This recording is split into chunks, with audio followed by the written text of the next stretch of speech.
Hello, you're watching TVP World Talks. I'm Tomasz. The US Congress has published the National Defense Authorization Act, a crucial document designed to lay the foundations for upcoming defense spending. Created with strong bipartisan backing, the bill appears to place certain checks and balances on the recent national security strategy, including with respect to possible troop redeployment away from the European theatre. What picture of the American defense posture will ultimately emerge from the ongoing debate between the US Congress and the White House? Joining us now is Tomasz Płudowski, Associate Professor from Wizja University. Hello and welcome to TVP World. Thank you for having me.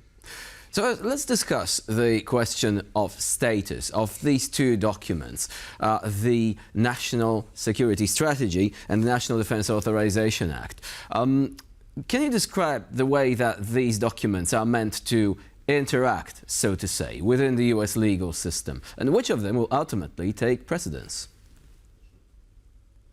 Well, this is an interesting political question. And if you look at the history of the United States, you can see that the executive, meaning the president, according to the Constitution, the president is a one-person executive body. And he makes ultimate decisions. He's commander-in-chief. And historically speaking, during since the Second World War, we've seen presidents trying to take over a larger more competence, especially in relation to Congress. The Congress, according to the Constitution, has the power of the purse. In other words, it decides spending and also has to approve of wars.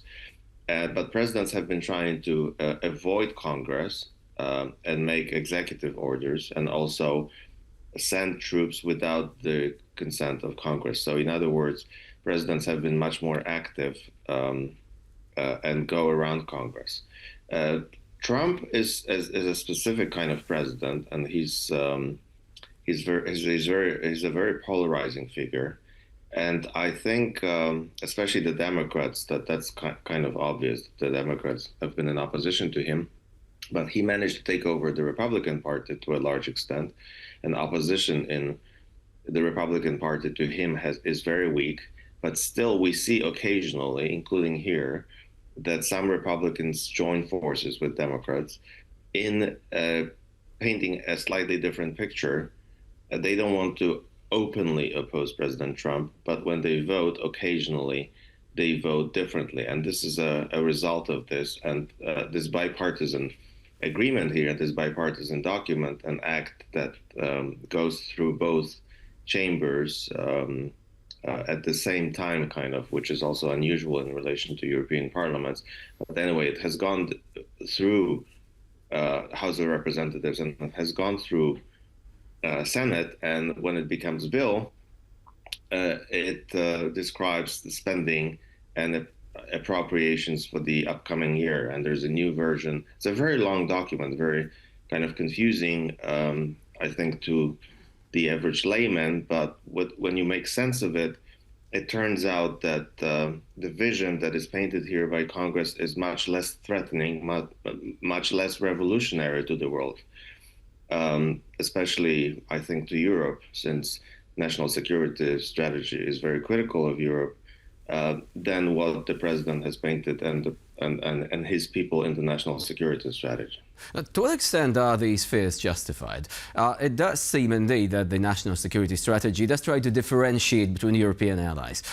Some European countries, especially Central and Eastern Europe, Poland actually being singled out as a model ally later on by P. Hexef, might be expected, according to this document, to receive stronger backing. On the other hand, we have very severe criticism of Western Europe. We have something of a diatribe against the European Union, essentially, even promising to undermine it. We have the leaked, more extensive version of that document actually being reported on today, which further suggests that the US would like to have certain states be their advocates within the European political space, also to perhaps weaken the influence of the European Union. What should we make of that? Does this also influence the security situation, or is it more of a political declaration of what the US would like to see in terms of ideology, in terms of European politics? Well, I think that a lot of people are basically thinking we have to survive the coming 3 years, and they hope that the situation will change. But in the long term, the U.S. is set on a pivot towards the Pacific. It's quite natural. That's where most citizens are. That's where economic growth is. That's where the biggest economies are, as the national security strategy rightly points out. So I think in the long term, it's inevitable that Europe will have to become more independent. The national NSS puts it this way, that the U.S. is no longer interested and cannot kind of prop up the world like Atlas. In other words, Europe has to become much more independent. The NSS puts it in psychological terms, saying that we have to have more self-confidence. So the U.S. is giving us psychoanalysis. Does it mean abandonment? Because some commentators say Europe is going to be abandoned. Is it as simple as that? I don't think it's going to be abandoned, and they still consider us allies, but they want to see us differently. Obviously, they are looking out for their own interests, and they are quite open about that. And they're going back to, I think Trump is quite ambitious also, but he's not going to he's going to go down in history, obviously, as someone that goes back to the Monroe Doctrine, and he even wants to have his own corollary, kind of like Roosevelt at the beginning of the 20th century. He's dividing the world into the Western and Eastern Hemisphere. He wants to be in control. He gives the U.S. the right to be in control of the Western Hemisphere, in other words, the Americas. And he wants to limit immigration to the U.S., which I don't think is going to be possible entirely. We see the U.S. being more active in Venezuela and countries like that. But in terms of, as far as Europe is concerned, I think they want to be, they see Europe as culturally akin, but they want to have a different Europe. They don't like, they are realists in international relations. They don't like international organizations. We've known that. They don't want the EU. They don't want United Nations. They want to deal with individual countries on a bilateral basis. So I don't think they're going to withdraw entirely. They are likely to limit the number of soldiers from probably 85,000 in Europe, many in Germany, 10,000 in Poland. And what Congress is trying to do is give us more time, and it has put in provisions in NDAA so that it takes some time, and the president lets Congress know and its allies. And it cannot happen. It cannot happen overnight. This is what we get, basically. This is our security guarantees. They're not very strong. Basically, we're going to be given first 45 days and then 60 days before this happens. So this is a way of making sure that the president doesn't perform sudden withdrawals without letting European allies or Congress know that this is going to happen. How should Poland ask in this situation? Because here we have the US administration specifically saying that Poland is an important ally, that they want to perhaps be Poland, have Poland acting as the advocate of American interests, which of course would put us on something of a collision course with the European Union. But how should Poland take advantage of it? Do you think that this is ironically a good situation for us, because we will now be courted by the US and the European Union, and we will not be a country that's going to be ignored, perhaps a country that will be on everyone's mind when it comes to important projects. Can we leverage this? Do we have the capacity to leverage this position potentially? Well, in order to leverage this, the president will have to work with the parliamentary majority in Poland, depending on the election. And this is not happening because foreign policy is seen as a function of domestic policy as opposed to the other way around.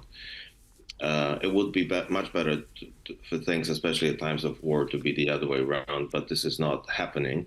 And we can see that Trump, Putin maybe even the Vatican have similar visions of international order, especially in relation to the European Union. They don't want to deal with united Europe, especially not under current Western values, which are depicted as elite values or left-wing values or liberal values. And I think culture war and has something to do with it. This document, some say that it's not ideological, but it is ideological. It's a choice that the current administration in the U.S. is making, and there is a value, a political or cultural aspect to it, and there is an economic aspect to it. So the U.S. wants to basically be dealing with individual countries, and then take advantage of doing business bilaterally with each one of them because it will be easier than dealing with a combined European Union. What Poland can do is obviously work closely with Europe because we are in Europe. Europe is all around. The US is obviously an important strategic ally, and it might be we might still have a different United States, but I don't think it's likely that that the president will have close relations. Poland's president will have very close relations and influence on Trump. He's not taking advantage of that, even though he could, obviously. But the U.S.-European relations with bilateral relations with individual countries are very asymmetrical. The U.S. is much stronger, and it wants to be even stronger when dealing with individual countries as opposed to the EU. It doesn't want all those regulations and so on. And obviously, the government Poland's government currently is being left out of various, but also Italy or Spain for various reasons. Spain probably. So it's a time of new challenges. Unfortunately, we have run out of time. Thank you very much for joining us here today on TVP World. Tomasz Płudowski was our guest once again. We appreciate your insight on the subject. Thank you. And I'm Nash You're watching TVP World. Please do stay with us.